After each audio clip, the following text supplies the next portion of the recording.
한 주간 해외 자동차 소식을 리뷰 남자 오토트렌드입니다. 안녕하세요, 오토트렌드입니다. 오늘은 수요일이 시작이 되고 있습니다. 매주 수요일은요 바로 해외 자동차 소식과 관련된 이야기들을 여러분께 전해드리고 있습니다.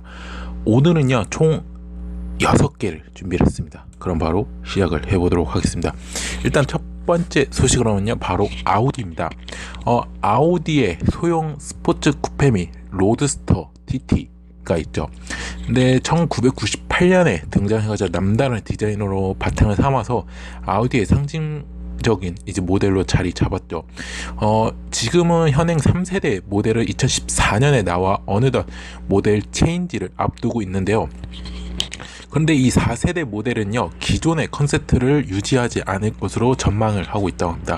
당초 일부 외신에서는요 이 TT 브랜드의 단종 소식을 전한 바가 있습니다. 그러나 아우디는 또 다른 형태의 TT를 업그레이드할 전망이라고 하는데요. 오토 익스프레스에 따르면요 차세대 TT는요 소형 전기 크로스오버로 거듭날 예정이라고 합니다. 그리고 아우디 이트론 브랜드의 소속으로 틈새 시장을 공략할 계획이라고 합니다. 이는 포드 머스탱의 행보와도 비슷한데요. 포드도 지금 머스탱을 전동화 브랜드로 개편하려는 움직임이 보이고 있습니다. 그래서 이 4세대 모델은요 LA 오토쇼에서 죄송합니다. 그래서 포드가 지금 다음 달에 미국 로스앤젤레스에서 열리는 바로 LA 오토쇼에서 머스탱 브랜드 최초의 전기 SV를 공개할 예정이고요. 일반적인 SV 형태에 따르기보다는 머스탱의 디자인을 DNA에 녹여낸 쿠페형 전기 SV로 등장할 전망이라고 합니다. 그래서 신형 TT는 일단 뼈대는 폭스바겐 ID3를 이제 품은 차세대 전기차 전용 플랫폼의 MEB입니다.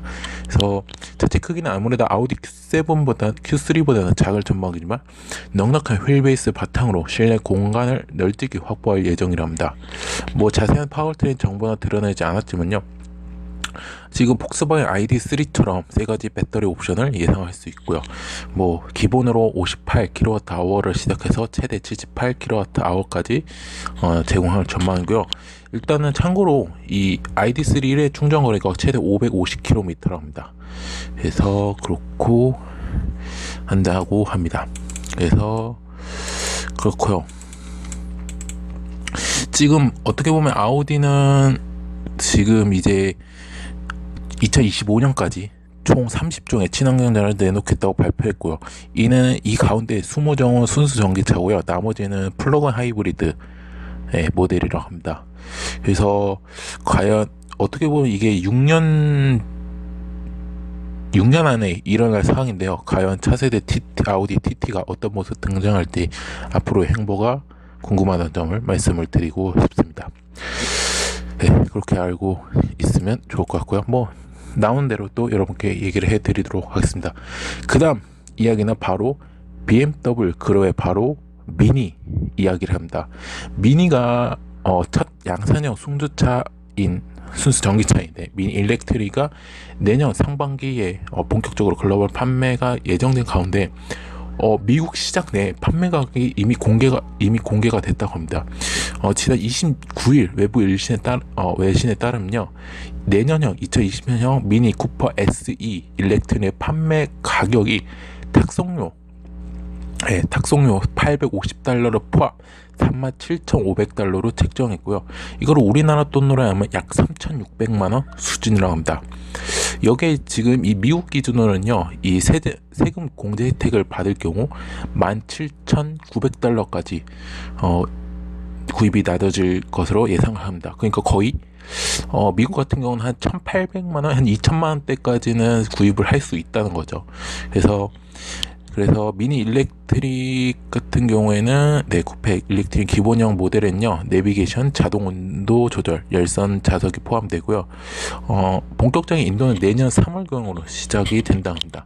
그래서 미니 일렉트릭은요 이제 미니 해치백을 기반으로 되고요, 제작되고 181마력을 발휘를 하고요. 그 다음에 32.6kW급의 리오미턴 배터리를 차지해서 완충 충전 시가 1회 충전 거리가 183km라고 합니다.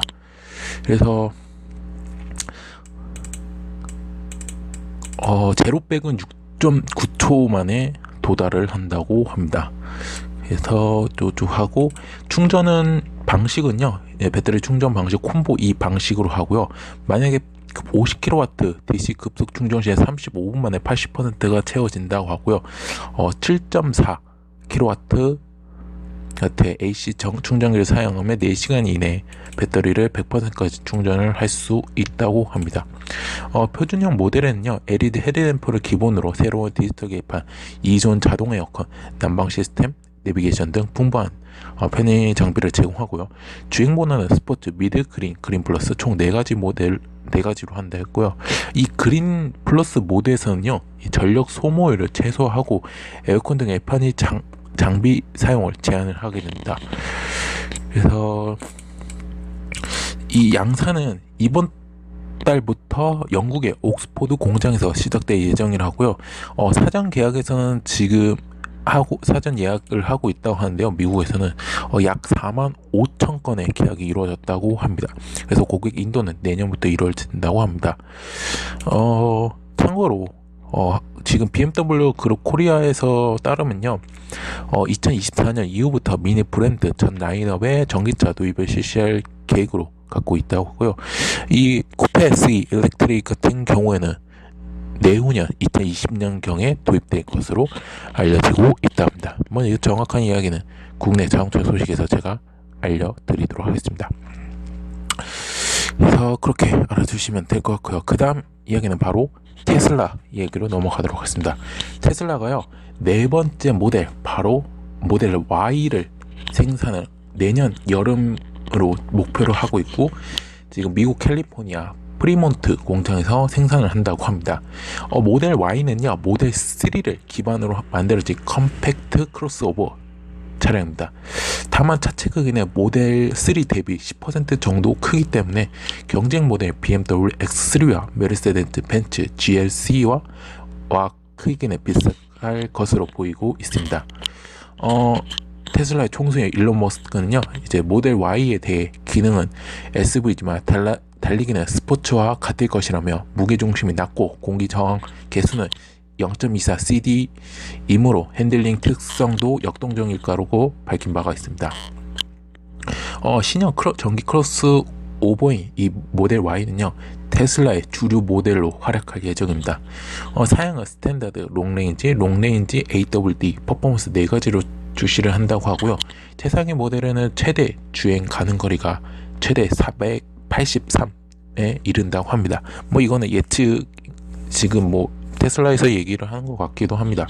그리고 실내 인테리어는 모델 3가 마찬가지로 센터페시아에 14인치 터치 스크린 디스플레이 창 하나에 대부분 버튼이 통합이 되어 있다고 하고요. 여기에 무선 소프트 업데이트 기능이 채용이 된다고 합니다. 그리고 이제 250kW 충전이 가능한 테슬라의 신형 3세대 슈퍼차저와 또 호환이 된다 하고요. 5분 안에 121km를 달릴 수 있는 전력량을 회복을 할 수 있다고요. 그래서 알 수 있다고 합니다. 그래서 지금 1회 충전 시 주행거리가 퍼포먼스 모델이 480, 롱레인지 AWD는 550, 롱레인지 RWD는 540입니다. 제로백은 퍼포먼스가 3.7, 롱레인지가 5.1, 롱레인지 RWD는 5.8초라고요. 각각 최고 속도는 241, 217, 209라고 합니다. 그래서 제가 봤을 때는 내년 올 연말에 제대로 공개를 하거나 아니면 내년 초에 완전히 공개가 되지 않을까라는 싶은 생각이 들기도 합니다. 그래서 그렇게 알아주시면 될 거예요. 우리나라는 제가 봤을 때 좀 늦을 것 같기도 합니다. 많이요. 네. 지금 거의 모델 3도 지금 인도로 하고 있는데, 그래서 그렇게 알아주시면 좋을 것 같고요. 그 다음 이야기는 바로 BMW입니다. BMW가요, 오늘 2050년까지 배출가스를 전혀 발생시키지 않는 완전한 전동화 차량 생산 체계를 구축하겠다고 발표를 했습니다. 네, 독일 BMW 본사의 이 우살라 마타가요, 이제 지속 가능성 및 환경 보호 부분 부사장은요, 지난 30일 이제 서울 삼성동 서밋 갤러리에서 가진 BMW 그룹 다이얼로그 2019 행사에서 BMW는 내년까지 유럽에서 판매하는 신차 이산화탄소 배출량을 1995년의 절반 수준으로 감축할 계획을 하고요. 50년까지는 전혀 발생되지 않다고 최종 목표를 밝혔다고 합니다. 그러면 이제 어떻게 보면 이 목표를 하기 위해서는 BMW의 이 순수 전기차와 전동화 모델 판매량이 사실 2017년 10만 3천 대에서 지난해 14만 3천 대로 증가를 했습니다. 또 충전 시설 이용 고객 수도 2017년에는 110만 8천 명에서 지난해 127만 9천 명을 늘었고, 충전 거점은 2017년으로 13만 7천 개에서 지난해 22만 3천 개로 확대가 됐습니다. 또 BMW 이 생산 과정에서요, 또 재생에너지의 사용료를 높이고 있다고 합니다. 마타 부상자에 따르면요, 지난해 전체 전력 소비량에서 재생에너지의 비중을 80%를 기록을 했다고 했고요. 유럽 공장의 경우에는 2017년에 100%를 달성했다고 합니다. 그리고 내년에는요, 전 세계 모든 공장에서 이용한 전력을 100% 재생에너지로 확보하겠다는 계획을 갖고 있다고 합니다.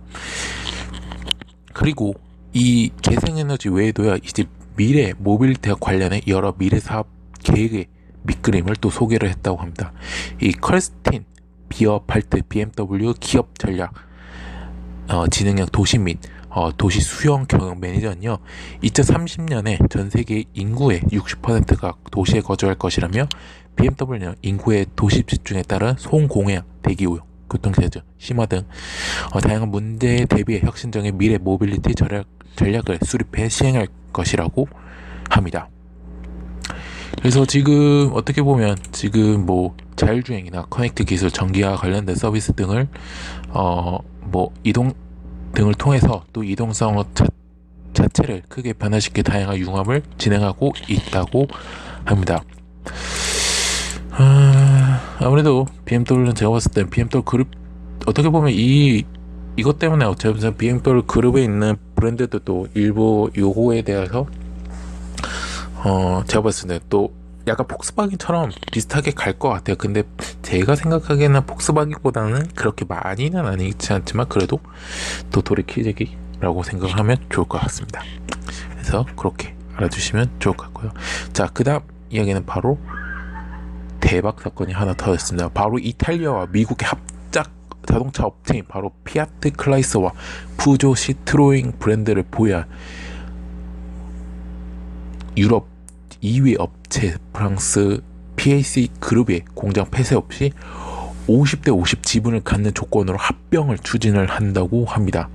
양사의 연간 자동차 판매대에서 총 900만 대로 폭스바겐, 토요타, 그다음 르노, 닛산 동맹에 이어서 세계 네 번째로 된다고 합니다. 두 그룹은요, 지난 31일 발표한 공동 성명에서 양측 이사회가 두 개의 합병을 위해 50대 50 방식으로 완전한 결합을 추진하기로 만장일치로 합의를 했다고 합니다. 합병은 이제 양측이 지분의 절반을 투자하는 모기업을 네덜란드에 설립을 하는 방식으로 추진해낸다고 합니다. 그러면 합병된 회사는요, 연 1,700억 유로 달하는 매출과 110억 유로 가량의 영업이익을 창출하게 될 것이라고 양측은 밝혔습니다. 하나로는요 221조 원이고요 14조 원이라고 합니다. 그래서 이 합병 기업은요 이 피아트의 창립자인 잔니 아넬리의 손자이자 현재 FCA 회장인 존 엘칸이 이사회 의장이 되고요, PSA의 이 카르로스 타바레스가 최고 경영자이자 이사의 멤버가 되고, 양측이 이사의 분점을 하는 방식으로 설립이 된답니다.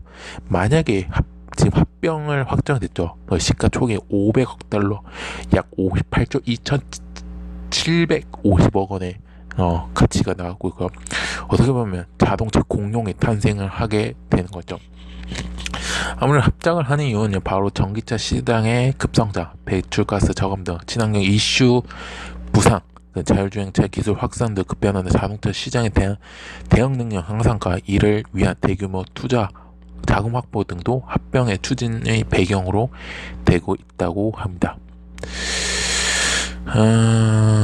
그래서 어떻게 보면 지금 두 그룹은요, 어떻게 하면 이제 자원의 효율적 배분과 자동차 플랫폼과 구동계, 신기술에 대한 대규모 투자 등에 따른 시너지 효과로 연간 37억 유로의 추가 가치 창출이 기대된다고 하고요.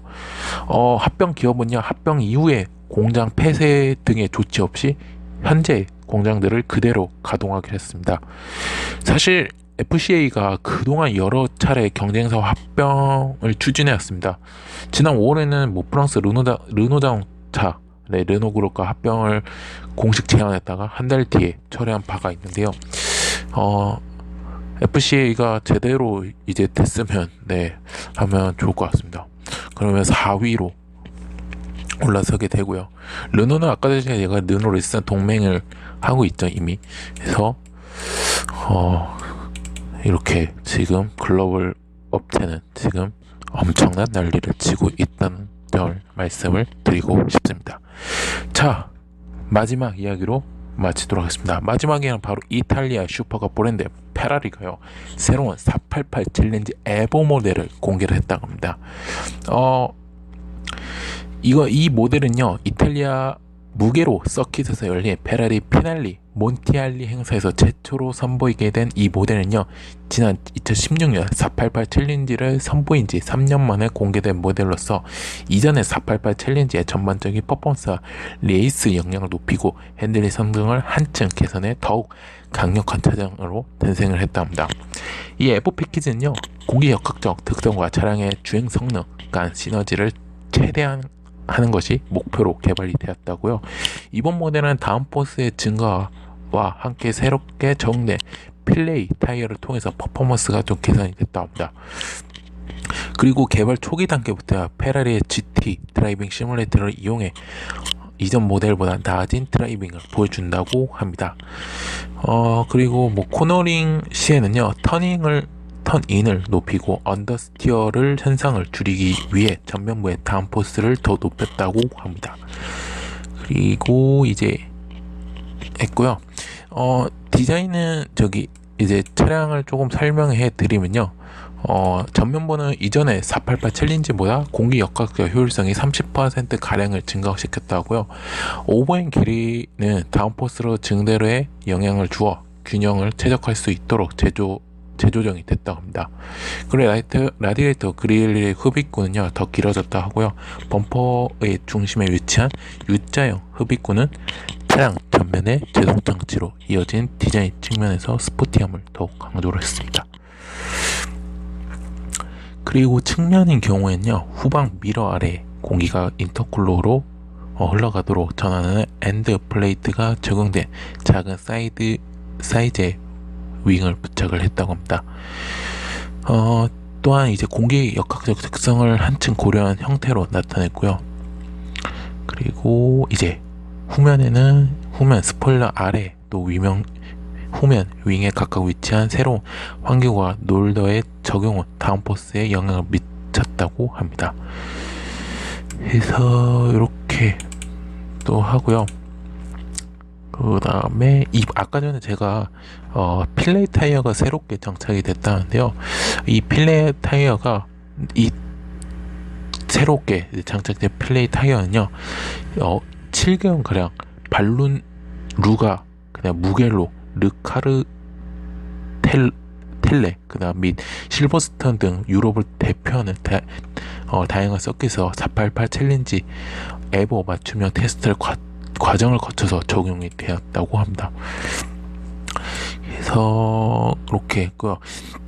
이 에보가요, 이제 함께 도입된 이 새로운 기술들은요, 차후에 페라리 차종에도 적용을 할 수 있다는 게 페라리 측의 설명이라고 합니다. 굉장히 좋네요. 그러니까 어떻게 보면 꼭 먹고 알 먹고 약간 요 수준이 요렇게 알아주시면 좋을 것 같습니다. 자, 이로써 오토트렌드가 준비한 해외 자동차 소식은 마치도록 하겠습니다. 오토트렌드 현재 네이버, 디스토리, 팟빵, 파티, 유튜브에서 현재 활동을 하고 있습니다. 자동차뿐만 아니라 모터스포츠와 관련된 리뷰 영상 포스팅까지 하고 있으니까 네이버는 서로 추가를 해주시면 감사하고, 디스토리 구독, 팟빵과 파티에서 구독 및 후원, 마지막으로 유튜브에서 구독 및 좋아요, 알람 설정까지 눌러주시면 대단히 감사하겠습니다. 저는 내일 해외 모터스포츠가 준비가 되어 있습니다. 그래서 그것도 많이 들어주시면 대단히 감사하겠습니다. 저는 그럼 내일 뵙도록 하겠습니다. 즐거운 수요일 되시길 바랍니다. 지금까지 오토트렌드였습니다. 감사합니다.